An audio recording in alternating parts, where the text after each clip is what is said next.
Salve pessoal, bem-vindo a mais um podcast do esporte. Hoje um podcast para a gente repercutir um pouco da rodada do final de semana. Tivemos um clássico Fla-Flu e acreditem se quiser, uma vitória do Fluminense. E aqui não é menosprezando o Fluminense nem nada disso, mas pelo início de trabalho do Paulo Souza com alguns titulares, todo o frenesi, né, da chegada do Paulo Souza, das novidades, das regras, contratações, o Fluminense também pelo início ruim, né, com o Abel Braga sendo chamado de burro pela torcida por não ter colocado o Paulo Henrique Ganso na última partida.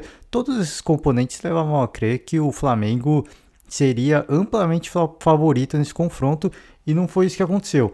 Vou falar daqui a pouco sobre isso, porque quando eu falo de mundial, eu sempre falo isso, né? O futebol ele é jogado e a gente tem que respeitar a história do futebol e no caso do Fla-Flu, respeitar a história do clássico, né? O clássico é o famoso clássico, torneio grande é torneio grande e as coisas acontecem de formas inesperadas, né? O Al Hilal venceu o Al Jazeera por 6-1 no Mundial de Clubes, um jogo em que o Al Jazeera saiu na frente e, aliás, fiz a chamada do Mundial para fazer uma correção aqui, né? É assim, falando bobagem que a gente adoça a vida aqui. E à medida que a gente vai pegando os erros, a gente vai trazendo e vai tentando corrigir na medida do possível, né? Às vezes a gente fala mais bobagem do que consegue corrigir, mas faz parte, né? Falei que o Al Ahly era o campeão da Champions Asiática, se eu não me engano. Preciso estudar um pouco de geografia, né? Porque o Al Ahly é um time egípcio e tá na África, né? Então, tá perto da Ásia, sim, mas não é desculpa. Então a gente vem aqui, pede desculpas. Outra correção, né? Jogadores do Al Ahly que eu falei convocados. Olha, sincero, honestamente, eu não conheço o Al Ahly. Eu citei que foram 6 jogadores que estavam servindo a seleção egípcia. Aí eu li em outro lugar que eram 10. Sincero, honestamente, eu não sei. Também não fui atrás da informação precisa, exata, correta. Eu sei que eu vi essas duas informações conflitantes em 2 veículos de imprensa grande. Então, errei sim, continuo errando porque não fui atrás da informação correta, mas só fazendo a correção aqui, a ressalva, né? Porque quando a gente erra, a gente vem aqui e tenta se corrigir. Então, o Mundial de Clubes, temos aí, né, mais um clube que avança. Palmeiras segue na sua preparação. E a lista dos 23 jogadores convocados, se é que a gente pode dizer assim, dos 23 que foram de fato inscritos no Mundial, o Palmeiras foi com uma delegação maior, né? Justamente planejando possíveis casos de Covid, como aconteceu, né? Aconteceu com o goleiro, aconteceu com o terceiro goleiro, de forma até inesperada, né? Mas felizmente nenhum outro jogador foi dado Covid positivo lá, e o Abel liberou a lista aí com os 23 atletas inscritos, né? E o que chama atenção nessa lista, chama atenção não, para mim não é nenhuma novidade, chama atenção porque o Abel ele abriu mão de jogadores que já estavam no elenco há um bom tempo, jovens, mas que estavam no elenco há um bom tempo, para colocar os recém-contratados, né, do Palmeiras, que eles foram contratados para compor o elenco e possivelmente ir para o Mundial de fato, né? Isso não causa estranheza nenhuma. Para mim não causa estranheza nenhuma. Se eles foram contratados para reforçar o Palmeiras para o Mundial, porque havia uma carência. Em alguns casos havia uma limitação técnica, né?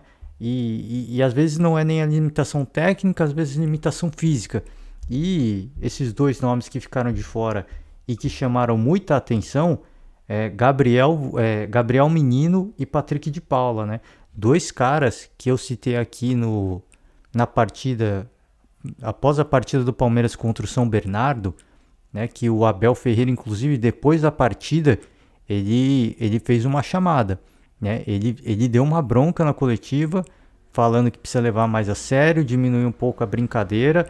E fica cada vez mais claro que essa mensagem foi direcionada a alguns garotos da base e para esses dois, da base não, alguns garotos do time titular e para esses dois especialmente, porque ambos eram titulares absolutos há um tempo atrás no Palmeiras E quando eu comentei desse jogo do São Bernardo, eu inclusive falei, se a gente olhar a escalação do Palmeiras, os jogadores que entraram em campo contra o São Bernardo, a gente olharia há um ano atrás e diria, pelo amor de Deus, esse time do Palmeiras vai sobrar em campo, mas não é essa a realidade, né? E o Abel deu uma justificativa, inclusive, pela não inscrição desses jogadores, né? Ele falou que questão física, enfim, ele disse que falou com os jogadores e, e os outros estão no melhor momento, né? Os que foram inscritos, existe obviamente uma limitação física, existe a falta de comprometimento, mas isso ele não citou, obviamente, né, para não causar um mal-estar maior, mas ele falou, né, que é o momento, pelo que ele pôde ver do início do Campeonato Paulista, os jogadores que chegaram mostraram muito mais serviço que esses dois, né? Essa é que é a grande verdade. O, o Patrick de Paula e o Gabriel Menino tiveram uma grande oportunidade para entrar na lista do Mundial e não aproveitaram, né? Não aproveitaram. Se tem problema físico, se está disperso, se perdeu a cabeça, isso aí a gente não sabe, né? A gente não dá para saber se os jogadores se vislumbraram, se é isso e aquilo. A gente puxa com base no que o Abel falou, de que tem que diminuir um pouco a brincadeira, muita brincadeira, né? E o Patrick de Paula na pandemia foi pego uma vez indo pra farra, né? Então, indo pra gandaia. Então, não critico os jogadores por quererem sair e curtir. Eu acho que eu disse mais de uma vez aqui, são jovens, né? São jogadores muito jovens. Eles têm que curtir a vida também. Eles têm que curtir a juventude deles. Se é pra fazer besteira, se é pra fazer merda, né? Se essa é a palavra, que faça agora quando é jovem. E aí depois eles focam no futebol. O grande problema é que para esses caras que o sonho é jogar bola, é jogar na Europa, o tempo está passando. E o tempo para ir para a Europa é esse, para esses dois, né? Se a gente pensar, dá até uma tristeza. E eu falei isso, né? Depois do partido de São Bernardo. É triste você ver os jogadores que... Poxa, o Gabriel Menino convocado pelo Tite já para atuar na seleção principal. O Patrick de Paula fez o gol do título paulista para cima do Corinthians, né? A última cobrança. Então, uma personalidade. Ambos mostraram no seu início de jornada ali, naquele momento que eles começaram a estourar, mostraram uma capacidade, uma personalidade impressionante. E começa a perder espaço, o rendimento começa a cair. O Gabriel Menino se lesionou algumas vezes, sim, assim como o Gabriel Veron também, né? Outro que já foi considerado aí o atleta mais caro da base do Palmeiras e hoje ele está muito em baixa. Por quê? Muito por conta de lesões, e eu também não duvido que possa estar na brincadeirada, né? Indo para farra. Repito, são garotos, né? São muito garotos não, né? Mas são adultos jovens, eles têm que curtir essa fase da vida. E é muito difícil você ter um jogador que não vai querer vivenciar isso, que não vai querer curtir isso. É muito difícil. Agora, o jogador precisa saber conciliar a gandaia com o futebol, né? Aí a gente puxa o exemplo de alguns jogadores, alguns bons jogadores, alguns grandes jogadores e alguns talentos, alguns ídolos máximos do futebol. O melhor caso deles, talvez, o Romário. O Romário não abria a mão de uma farra, mas ele jogava muita bola. O Ronaldo Fenômeno também não tinha muita rede social. Na época dele era mais jornal, né? Mais jornal e televisão. Mas vira e mexe, aparecia a notícia dele na gandaia, né? Com a mulherada. E ele jogava muita bola. Então, assim, você tem que achar um meio termo, né? Talvez o Romário e o Ronaldinho, o Ronaldo Fenômeno, esses caras podiam virar coach, né? Para mostrar para a boleirada mais jovem como é que você concilia uma vida de curtir a sua juventude com futebol. Se eles você só consegue fazendo isso sendo um fenômeno, sendo um talento, aí sinto muito, né? Essa galera não vai brilhar mais, né? E aí a gente chega à conclusão de que esses caras atingiram o limite técnico e não vão brilhar mais. Não sei, pode ser também, porque aí eles falam, cara, eu não fazia nada, eu só jogava o meu futebol que eu gostava e à noite eu ia pra farra. E aí como é que você vai fazer, né? Então é muito complicado realmente, mas a tristeza, né? Porque não deixa de ser um desperdício. Que eles podem retomar o bom futebol, eu acho que só depende deles, né? Só depende deles. Agora, é muito fácil se acomodar. com um salário bom, estando no Palmeiras. Se o Palmeiras não quiser mais, eu vou para outro clube. E assim vai, né? E é triste porque uma capacidade, um potencial absurdo. O Gabriel Menino, repito, já foi convocado para a seleção como lateral direito. E o Abel, inclusive, ele citou: o Gabriel Menino é um joker, né? É um coringa. Ele pode atuar em diversas posições. E aí, inclusive, o Abel até falou: na lateral direita, infelizmente, o Marcos Rocha e o Mike estão no melhor momento. No meio-campo, tem outros também que vivem um melhor momento. Então, acabou não tendo espaço para ele. E de fato ele perdeu espaço, né? Que ele perdeu o rendimento, eu repito, conviveu com algumas lesões também. Mas ele perdeu muito perdeu muito espaço e claro, só vai depender dele para recuperar. Agora que a concorrência aumentou. O Palmeiras fez contratações, principalmente no meio-campo. E na lateral direita é muito difícil, apesar de poder questionar Marcos Rocha, Mike, são dois que nas últimas partidas, pelo menos pensando em Libertadores, reta final da Libertadores, ambos tiveram seu papel de importância. Como é que o Gabriel Menino vai arranjar um espaço ali? Né? Então, é realmente complicado. São dois nomes que acabaram chamando atenção e até por isso o Abel Ferreira falou sobre isso, mas a lista saiu, né? Saiu a lista aí, o goleiro Everton, Matheus, que é o goleiro da base, que foi para outro erro. Falei Catar, né? Mundial no Catar, não é o Catar, né? Outro erro que eu falei no último podcast. Aí, por isso que eu falei, preciso voltar a ver um pouco de geografia, né? Falando um monte de bobagem e peço perdão aqui também. Outro erro que eu peguei, acabei de lembrar e faço correção aqui mais uma vez no meio aqui da escalação dos 23 selecionados pelo Abel Ferreira. Então o Matheus, que foi para lá, para Abu Dhabi, no lugar do Vinícius, que está isolado, né? Testou Covid. Marcelo Lomba, zagueiro aí, Kusevich, Luan, Gustavo Gomes e Murilo, hein? Murilo recém-contratado. E aí laterais Marcos Rocha, Jorge, Mike, Piquerez. O Piquerez foi inscrito, hein? Ele foi para lá de última hora, ele testou negativo, conseguiu viajar, tá fora de forma, deve estar com algum leve problema difuso, mas ainda tem tempo. Até terça-feira tem um pouco de tempo mais de adaptação, não tanto para treinar, mas se tiver em condição de jogo, acho que o Abel já vai colocá-lo, né? Até porque o Jorge, ele é muito... O Jorge, ele é muito ofensivo, né? Então ele às vezes deixa a retaguarda um pouco desguarnecida. Não sei, mas está mais preparado, né? Independentemente do que aconteça, é um cara que está um pouco mais preparado porque está lá desde o início. Então a gente não sabe em que condições que está o Piquerez, né? Que eu sempre confundo com Atuesta, que o nome, repito, não tem absolutamente nada a ver, mas toda vez que eu penso tento lembrar do nome do Piquerez, me vem o nome do Atuesta na cabeça, eu não sei porquê. Dois gringos pelo menos, né? Zé Rafael, aí no meio de campo, né? Zé Rafael, Gustavo Scarpa, o Atuesta, também outro que foi recém-contratado, Rafael Veiga, Danilo, Jailson. Aí o Danilo também tem, né? É o cara que foi na contramão, por exemplo, do caso do Patrick de Paula e do Gabriel Menino. Ambos foram caindo de rendimento. O Danilo, que teve o início um pouco mais tímido, só foi crescendo. E tá lá, né, agora. Os atacantes Dudu, Rony, Wesley. Wesley foi outro que aproveitou a oportunidade. Eu acho que aquela partida contra o São Bernardo foi a decisiva, né, pro Abel definir quem da garotada queria jogar. O Wesley aproveitou muito bem a oportunidade e tá lá. Ele tá entre os 23 relacionados. O Gabriel Menino e o Patrick de Paula fizeram uma partida horrível e não estão lá, inclusive com bronca do Abel Ferreira depois, né? Não citou o nome diretamente, mas a gente sabe que foi direcionado, né? E aí o Wesley, Daverson, né? Herói da Libertadores da temporada passada, Breno Lopes, herói da temporada da Libertadores retrasada, né? Retrasada, mas aconteceu no ano passado.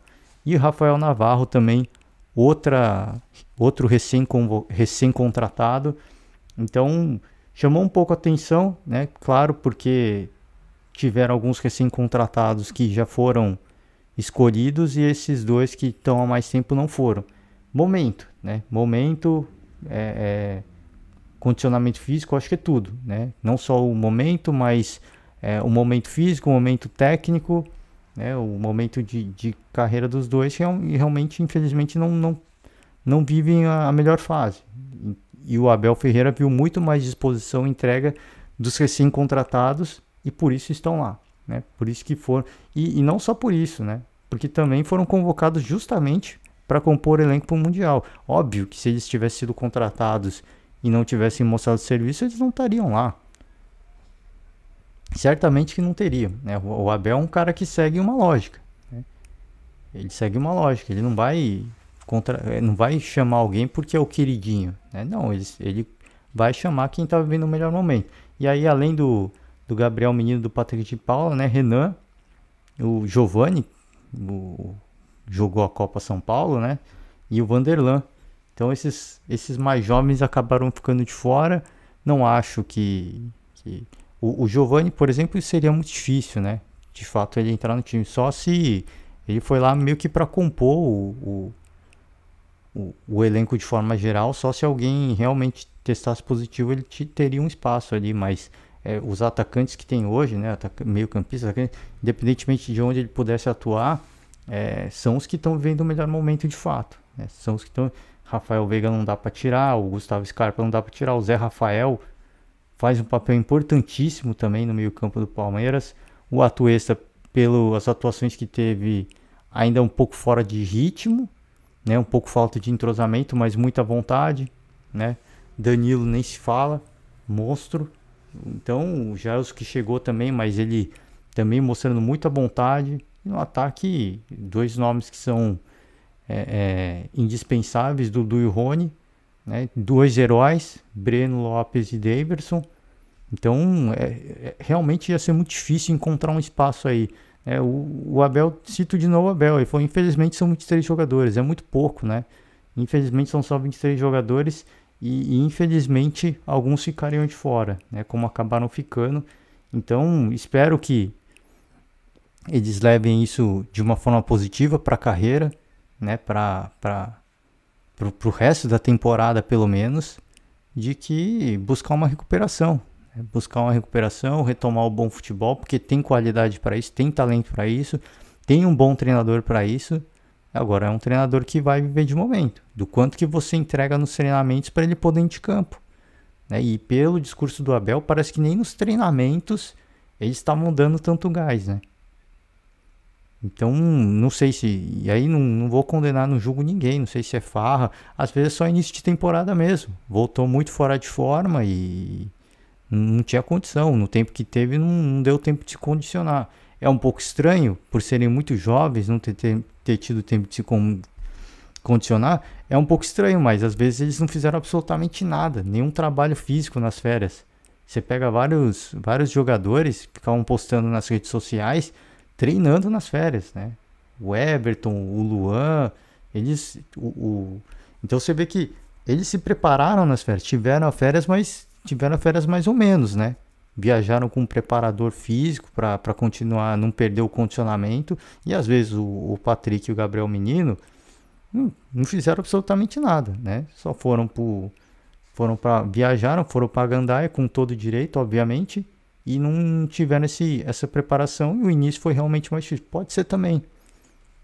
Então, a gente obviamente fica na esperança de que sejam jogadores que se recuperem ao longo da temporada.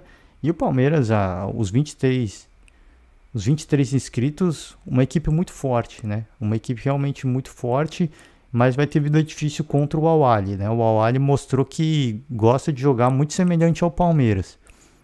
Um time taticamente organizado e reativo que joga com base no que o adversário te propõe, né? E aí vai ser um jogo complicado, porque dois times que jogam com esse mesmo perfil, quem que vai propor o jogo? Quem que vai ter... quem que vai ser audacioso bastante para propor o jogo? Fala-se aí, os jogadores que estavam na seleção egípcia vão voltar para esse jogo e podem estar cansados, mas o Egito perdeu, né, a final da Copa Africana. Então os caras vão vir com sangue no olho. Obviamente que um pouco triste, mas muitos podem vir com sangue no olho para conquistar um título, né? A gente acabou de perder um, agora a gente quer sair com outro. Pode ser que isso aconteça, né? Apesar do cansaço, do desgaste, é possível que isso aconteça. Então o Palmeiras tem que tomar muito cuidado, né? Com esse tipo de jogo, de não achar que o fato de terem jogadores desgastados e cansados possa ser algo a seu favor. Pode ser muito perigoso, porque mentalmente alguns podem estar arrasados por perder esse título nas penalidades, mas outros podem estar realmente muito mais fortes mentalmente para buscar essa classificação e tentar buscar um título aí, que, já que não conseguiram com a seleção, que consigam com o clube egípcio, né? Então é uma partida muito complicada, muito difícil, e mesmo desfalcado, esse Al-Ahly sobrou para cima do Monterrey. O time sobrou para cima do Monterrey. Taticamente foi muito bem. Então é uma partida extremamente perigosa e a gente vai seguir, obviamente, na torcida. Acabei me estendendo demais falando aqui de Palmeiras, quase 20 minutos. Vamos passar pelos estaduais, porque eu quero falar desse clássico aí, né, do Fla-Flu, que foi agitado, hein? Foi bem movimentado. Ituano e Corinthians, Campeonato Paulista, 3-2 Corinthians, né? Uma partida, um primeiro tempo que o Corinthians foi de chorar. O Corinthians não apresentou absolutamente nada. Parecia até que os jogadores estavam em protesto pela demissão do Silvinho. Uma tiriça, mas uma tiriça de doer. Assim, o Ituano fez um gol, quase fez mais um frangaço do Cássio. E sorte do Cássio é que o gol foi anulado, foi bem anulado, né? Tinha impedimento no lance, mas sorte do Cássio é que estava anulado, porque foi um frango daqueles monumentais, né? Mas o Corinthians voltou para o segundo tempo com outro ritmo, né? De uma outra forma, e o Paulinho aí ajudou a comandar essa vitória, né? Sofreu um pênalti, fez o gol.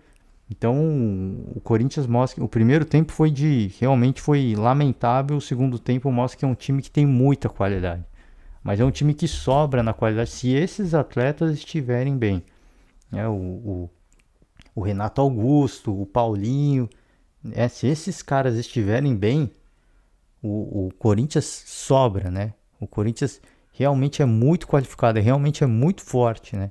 Então se esses caras chegarem no seu 100% físico e técnico, o Corinthians é um time que briga sim. Ele é um time muito interessante. Agora a gente precisa observar como é que vai ser essa preparação, né? Porque o William, por exemplo, sempre tem problema físico, nunca está no seu 100%, é realmente complicado. O Roger Guedes caiu muito de produção. O ano passado ele era muito mais propositivo, né? Ia para cima, corria mais. Agora eu não sei o que aconteceu. Essa temporada ele realmente está se arrastando um pouco, né? E quando o Corinthians anunciou o Roger Guedes, eu não estava gravando o podcast na época, mas eu pensei isso. O Roger Guedes é um bom jogador? Mas o Roger Guedes ele meio que tem um tempo de validade, né?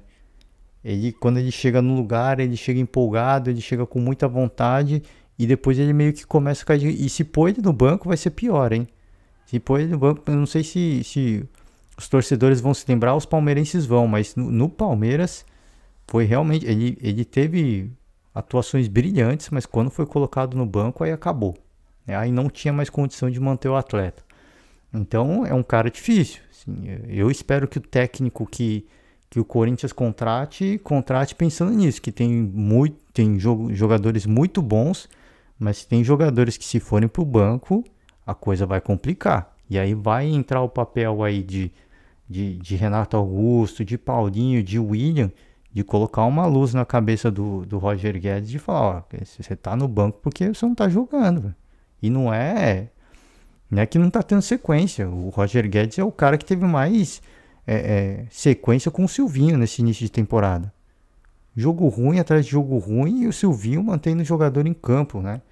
Por quê? Porque sabe que é um cara difícil, sabe que é um cara complicado, mas não estava atuando bem, né? Não estava atuando bem, já devia ter tirado antes, mas é um cara que uma hora para outra ele pode ter um lampejo, um momento de brilhantismo. Esse que é o problema, né? Você mantém o cara e espera que ele tenha um momento brilhante, ou você tira e deixa ele com mais vontade de buscar. Então não sei, é um dilema que o Corinthians vai ter. Espero que traga um treinador com essa capacidade.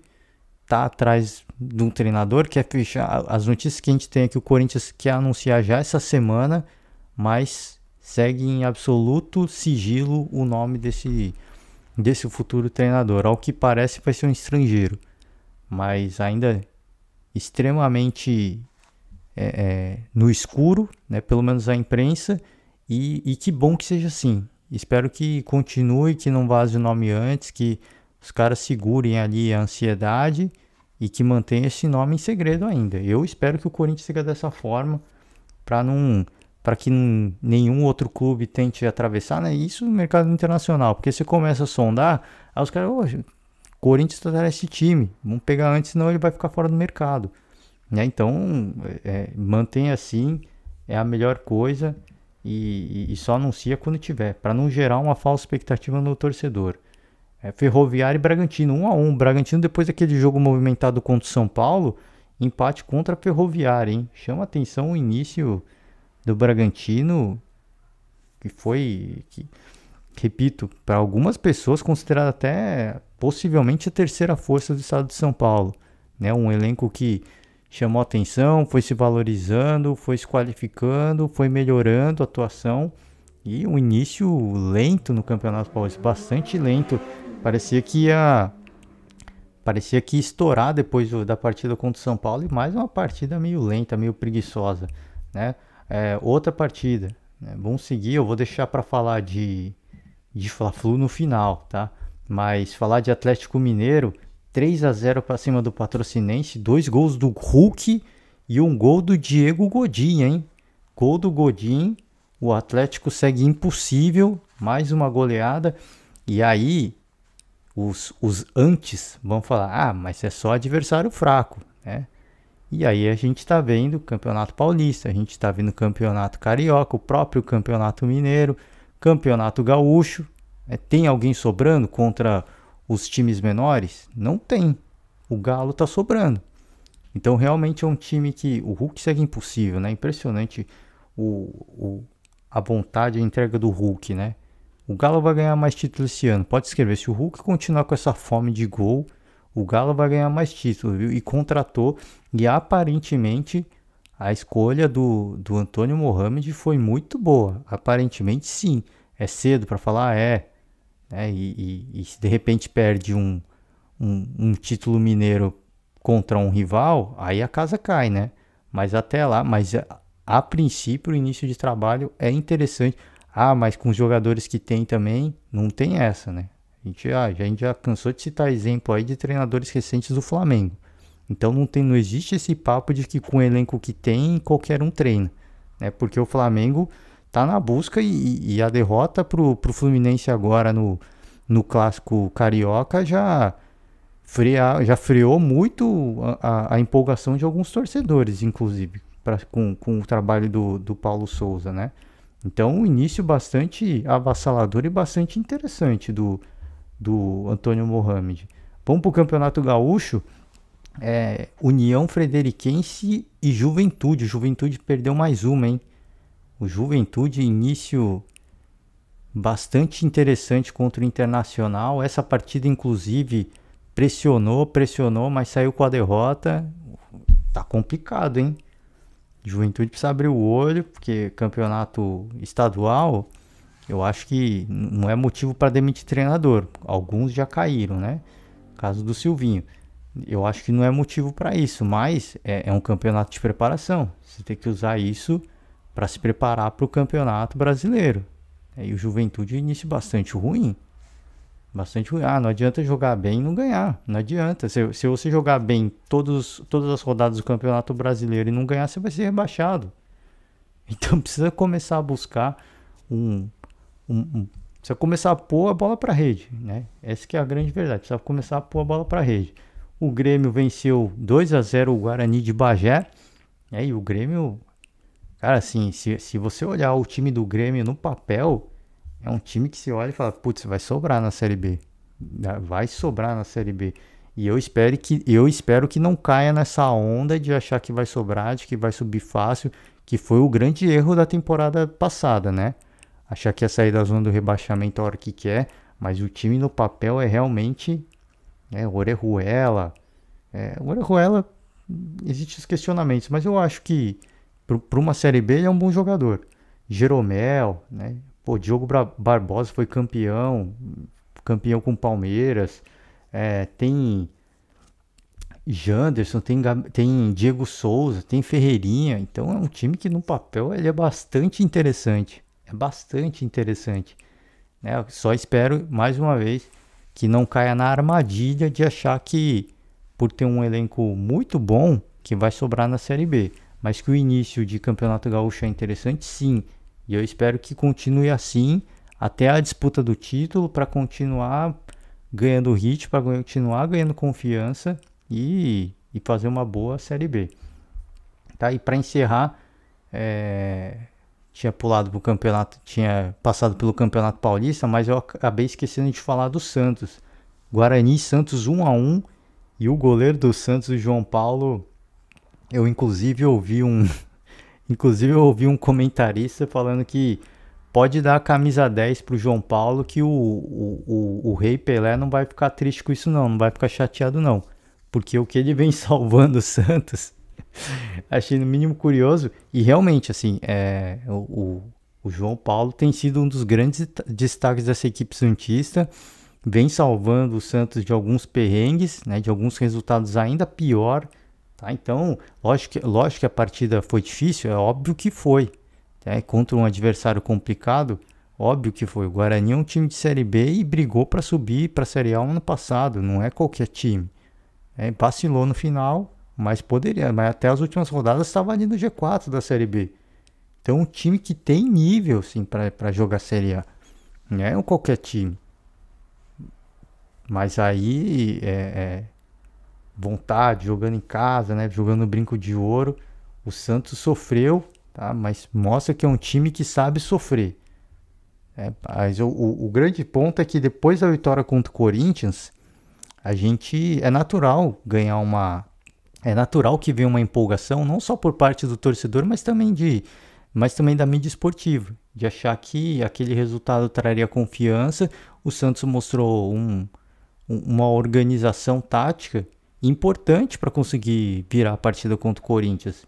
E a gente achou que o Santos, a partir daquela partida, fosse começar a apresentar um futebol melhor.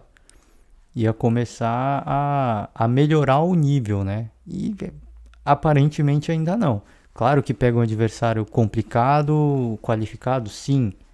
Mas ainda tem muito que melhorar. Quando você fala que mais uma partida em que o goleiro se destaca, onde o goleiro é o melhor da equipe, tem muita coisa para melhorar ainda. Tem muita coisa para melhorar. Então o Santos tem que, acho que, parar a empolgação, né? O clássico passou, agora tem que voltar a trabalhar e buscar alternativas e buscar sequência, buscar entrosamento. Né? O Ricardo Goulart estreou recentemente, então ele é um cara que ainda precisa de ritmo, mas eu acredito que ao longo do Campeonato Paulista o Santos vai melhorando e acredito eu sim que o Santos vai chegar na fase de mata-mata também. Acredito que vai sim. Então, mas o início é bastante ruim. Pro torcedor ficar bem chateado, viu? Bastante ruim. Esquece o clássico agora. Bora trabalhar pro restante do Campeonato Paulista. E agora sim, eu vou pular pro Campeonato Carioca. O Fla-Flu, né? O jogo que talvez seja o grande jogo do dia. E o Fluminense venceu com um gol no final da partida, o gol do Arias, enfim, eu falo Arias. Mas venceu com um gol do Arias, uma partida em que o Flamengo teve gol impedido, teve pênalti marcado e que depois o VAR voltou atrás e anulou o pênalti, né? Inclusive esse pênalti, inclusive essas duas atuações do árbitro de vídeo chamou muita atenção, porque foi muito tempo gasto, né, para investigar os lances, e são lances que não são complicados. O lance do pênalti Assim, não há absolutamente nada o que se questionar. Tá? O árbitro foi com muita convicção na marcação, ok, mas o lance em câmera lenta, ele é claro. O jogador está até tirando o braço para a bola não pegar no braço dele, e aí a bola bate no braço e o juiz marca pênalti. Ok, no lance normal ele viu batendo no braço e já marcou. Agora, no replay é muito claro o lance. O cara tá com o braço junto ao corpo e tá tentando tirar pra bola não bater. Não deu tempo só. E acho que não foi pênalti de fato. Que pode existir questionamento. Porque na partida tal foi marcado pênalti. Acho que tem tudo isso que pode ser questionado. Agora, o lance pra mim não foi, né? Porque o jogador tenta tirar o braço. Né? O impedimento aconteceu também. Então o goleiro do Fluminense, o Marcos Felipe, fez grandes defesas também.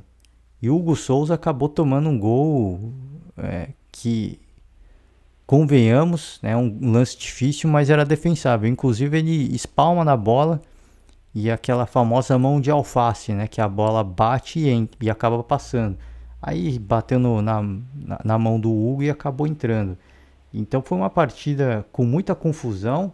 Teve o Calegari expulso do lado do Fluminense, o Vitinho expulso do lado do Flamengo. Teve o Diego jogando como armador ali no meio de campo, de camisa 10. Uma função que o Diego não consegue render mais. Não entendi por que o Paulo Souza fez isso.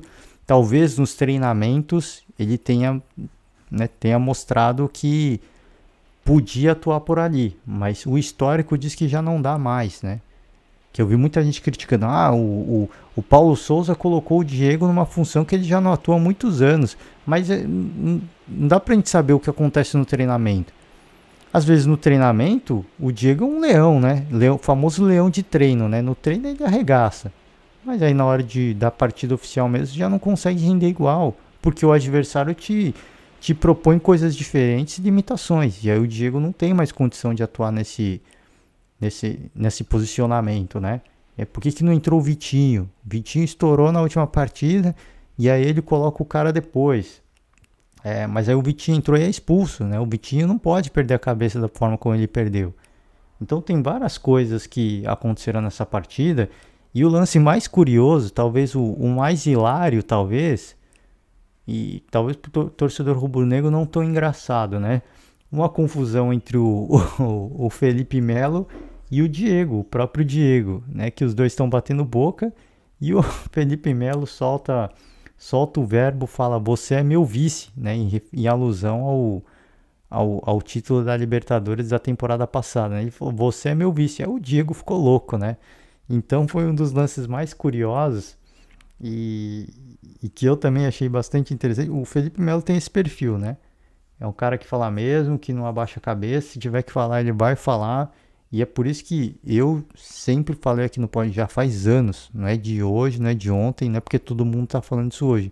Eu sou muito fã do Felipe Melo por causa disso. Porque ele vai, e tem gente que não gosta da primeira entrevista do Felipe Melo, primeira coletiva do Felipe Melo no Palmeiras, que falou que se precisar dar tapa na cara de Uruguai. Ele não falou no sentido literal. Tem gente que fala disso até hoje, né? E parece que nasceu ontem. O Felipe Melo não falou isso no sentido literal. O tapa na cara que o Felipe Melo falou na sua primeira coletiva no Palmeiras foi justamente isso que a gente viu contra o Diego. Isso é o tapa na cara que ele falou. Eu não vou abaixar a cara para ninguém. Eu não vou baixar a cabeça para ninguém.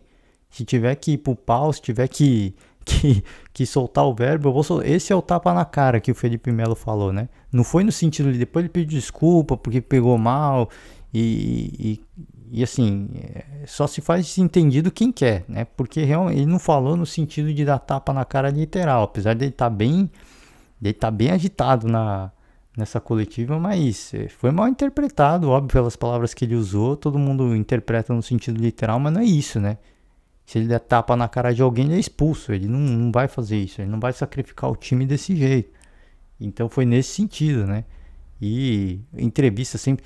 Uma coisa que eu critiquei foi a saída dele do Palmeiras, né? Que ele podia ter saído de uma forma um pouco mais amistosa. Saiu falando um monte de gente. Mas tudo bem. É o jeito dele. É o cara que fala a verdade. É o cara sincerão. é o cara que não se esconde, né, do que ele pensa. Ele fala mesmo o que ele pensa e eu elogio ele por isso. Algumas coisas eu não concordo, não concordo. E a mesma coisa que eu falei do Pato, por exemplo, soltou aquele post em defesa do Djokovic, pegou super mal e ele deletou o post, né? E ainda depois se justificou ali, cara, se é o que você pensa, seja honesto com o que você pensa. Né? Vai ter gente que não vai gostar, vai ter gente que vai te linchar virtualmente, mas faz parte, velho. Você tem que defender aquilo que você acredita, você é um ser humano. Né? E eu gosto do Felipe Melo por isso. Porque ele não tem medo de ser polêmico. E não tem que ter polêmica, é o que ele pensa, né? É o que ele pensa, ele não fala as coisas para ser polêmico. Às vezes a pessoa, nossa, o cara gosta de ser polêmico. Não é, ele só tá falando o que ele pensa. Quem polemiza são os outros. Ele tá falando aquilo que ele acredita. E tem que ser respeitado por isso. Independentemente se você concorda ou não, a gente vive num mundo livre, né? Até onde eu sei. Alguns países, pelo menos. Pelo menos o Brasil, a gente vive num país livre. E eu acho que todo mundo tem o direito à sua opinião. E não tem que ser julgado e linchado por isso. Tem que ser respeitado. Se concorda ou não, aí são outros 500. Agora o cara tem o direito a ter a opinião dele. Então, esse perfil do Felipe Melo, além do Felipe Melo, sempre elogiei aqui também o André Sanches, ex-presidente do Corinthians. O cara que sempre vai lá, que fala o que tá pensando, perguntado no jogo aberto sobre outra gafe, né? Falei de jogo aberto, falei Neto no jogo aberto, é Neto nos donos da bola, né? Fazer a correção. Eu tô falando, eu tenho anotado aqui algumas coisas e à medida que eu vou falando, eu vou lembrando, né? A gente vai lembrando. E falei Neto jogo aberto, não, é Neto jogo donos da bola, né? Se o Neto ouvisse isso, ele ia me xingar até umas horas. Ainda bem que ele nem vai ouvir isso, ele nem vai chegar nele. Mas só fazendo a correção, óbvio, agora que a gente vai falando, a gente vai lembrando das gafes, né? E é o que eu falei, algumas gafes vão ficar pelo caminho, eu sequer vou citar. E eu peço desculpas ao torcedor. Mas vamos ser... no jogo aberto, o Andrés foi entrevistado e aí foi perguntado, se tivesse que escolher entre o Sampaoli e o Jorge Jesus, quem que você escolheria? Nenhum. E ele foi sincero. Eu gosto do Andrés por isso também. Independentemente de ter opinião controversa, ele vai lá e fala, e tem que falar mesmo. Ele tem que defender o que ele acredita. E essa partida foi muito interessante, a postura do Felipe Melo, por isso muitos gostam dele, né? Por isso muitos acham ainda que ele seria um cara essencial no Palmeiras. Muitos torcedores palmeirenses queriam a permanência dele no Palmeiras por esse perfil. Um cara raçudo, fez uma grande partida, falhou ali na sua estreia, mas agora vem se recuperando. É um cara que não abaixa a cabeça, que tem personalidade. Se tiver que peitar, você é meu vice, ele fala mesmo. Acabou com a partida do Diego. O Diego perdeu a cabeça, né? E faz parte, isso faz parte do folclore do futebol. E eu acho que isso é saudável. Seria ruim se eles fossem para as vias de fato após esse episódio. Mas nada aconteceu, acho que o fair play é isso, a provocação faz parte. O fair play é isso, é você ouvir, você pode ficar bravo, pode, o Diego ficou ali irado, né? Mas não foi para as vias de fato, né? Não tem espaço para isso. O futebol tem espaço para provocação. Eu acho que isso é bacana e foi uma situação bastante interessante da gente acompanhar, porque foi um clássico movimentado, com expulsão, com um gol no final da partida. E com esse episódio, então, acho que aumenta ainda mais a rivalidade e torna o espetáculo ainda mais interessante. Fato é que a freguesia do Flamengo para o Fluminense aumentou, né? Aumentou. O Flamengo não consegue vencer o Fluminense, né? No ano passado, primeiro e segundo turno, perdeu as duas partidas, se eu não me engano, né? E aí agora eu não lembro, de 6 partidas até então, era uma vitória do Flamengo, um empate e 4 vitórias do Fluminense. Com mais essa, agora são 5, né? Se eu não me engano. Torcedor aí, se eu tiver errado, me corrija, mas é algo do tipo. Então aumenta a freguesia ainda mais, né? É difícil essas partidas. Por isso que eu sempre falo, quando a gente projeta, a gente obviamente projeta muito pelo momento, né? Muito diferentemente da questão do Mundial, do Monte Rei, que o momento do Monte Rei não tá tudo isso, né? Até porque os caras também estão voltando agora. Então o momento dos caras não é tudo isso para achar que os caras iam bater o Palmeiras, né? E nem chegou lá, né? Então, diga-se de passagem, você avalia o momento. O momento do Flamengo nesse início de temporada, e eu citei no início do podcast, você teve Marinho estreando com gols, né? Quando começa a voltar aos titulares, o Flamengo começa a render mais. O Fluminense vencendo sempre partidas com um gol. Na última partida, a torcida xingando o Abel Braga de burro, porque ele não colocou o Paulo Henrique Ganso. Então você vê que eram momentos distintos. O Flamengo ainda engrenando, mas o torcedor gostando do trabalho do Paulo Souza. Treinamentos muito intensos, sempre a imprensa valorizando. E do outro lado, um Fluminense que fez grandes contratações, não agradava o seu torcedor, inclusive com o técnico sendo chamado de burro pelo seu torcedor, né? Agora tá aí a resposta do Abel Braga, né, pro torcedor. Eu acho que ele tá com uma vontade de falar umas coisas, mas não vai falar nada, né? Mas podia porque o torcedor merece. O torcedor que chamou ele de burro, obviamente, né? Não os outros que apoiaram o time. Então, clássico é clássico, né? Essa é a grande magia do clássico. Não dá para você colocar momento e favoritismo dentro de um clássico. Não dá. O Vampeta sempre fala, normalmente o time que tá melhor, pelo menos esse São Paulo, né? Normalmente o time que tá melhor é o que vai perder o clássico. Normalmente é isso, o Vampeta sempre fala isso. E nesse caso, essa máxima prevaleceu, né? O Flamengo, o time que estava melhor e acabou perdendo mais uma vez pro Fluminense. Isso não acontece quando joga contra o Vasco, contra o Botafogo, não, mas contra o Fluminense realmente é sempre muito complicado, são partidas sempre muito difíceis. E dessa vez, mais uma vez, uma partida bastante agitada, com expulsões, gol chorado, frango, entre aspas, do goleiro, dá para dizer que foi um frango, gol anulado, pênalti anulado, e assim vai. Mais um Fla-Flu bastante interessante. Eu gostei muito da partida, se foi tecnicamente não foi brilhante, mas por tudo que aconteceu teve de tudo, né? Inclusive o Felipe Melo falando pro Diego, né? Você é meu vice. Isso vai ficar marcado. O torcedor fluminense foi ao êxtase e o torcedor palmeirense então nem se fala, né? Foi ao êxtase máximo com essa fala do Felipe Melo e o Fluminense prevaleceu e vence esse. E o Paulo Souza vence esse clássico, né? O Fluminense e o Paulo Souza agora deu de cara com o chão, né? Bateu de cara com o chão, conheceu a sua primeira derrota e não podia ser contra um adversário desse, né? Podia ter acontecido uma derrota contra qualquer outra equipe, mas contra o Fluminense realmente é muito delicado. Agora ele vai começar a sentir a pressão. Não gostei da coletiva coletiva do Paulo Souza depois, que falou que o time teve profundidade, o time teve posse de bola. Não foi uma partida brilhante, tecnicamente não foi uma partida excelente.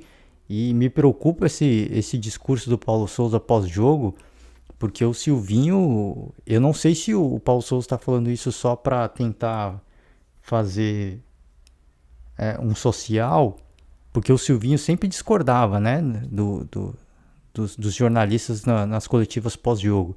E eu pensava assim, não, o Silvinho tá valorizando a sua equipe para não ficar mal, né? Falando que o time foi muito ofensivo, que tinha tanto por cento de posse de bola, que não sei o quê. E eu cheguei à conclusão que o problema do Silvinho foi acreditar que aquilo era verdade, né? Ele se vendeu uma ilusão. Por isso que ele não durou no Corinthians, porque o Corinthians jogava mal e ele ia depois em coletiva, era grosseiro e deselegante com os jornalistas que estavam falando a verdade, que estavam tentando ajudá-lo. E ele fazia um discurso que, num primeiro momento, eu achei que ele falava as coisas apenas para ser político, né? Para não falar que o jogador jogou mal, né? Mas não, a gente chega à conclusão de que ele acreditava naquilo. Assim, tá todo mundo falando uma coisa, ele diz outra e ele realmente acreditava naquilo que não estava acontecendo. Ele se vendia uma ilusão. Então ele foi vivendo de ilusão até ele ser demitido. E me preocupa o Paulo Souza agora, porque as pessoas viram a partida, né? Estão chamando a atenção dele por alguns detalhes e ele tá vendo outra coisa. Então eu não sei se ele realmente ele tá fazendo politicagem para não criticar os jogadores nesse momento, a atuação dos jogadores como faz o Rogério Ceni, por exemplo, e tá tentando ser político, ou se ele realmente está achando que foi bom. Se ele realmente está achando que foi bom, me preocupa. Preocupa demais, porque assim, se não tá bom, você tem que ser sincero e falar, não tá bom, mas vai melhorar, né? Por isso que eu citei o Rogério Ceni. O início do trabalho do campeonato, o Rogério Ceni é ruim, é péssimo, mas ele admite que foi ruim. O Rogério Ceni, ele tava vendo que o jogo foi feio, todo mundo viu isso e ele fala, não, realmente foi uma porcaria. E agora o Paulo Souza já não.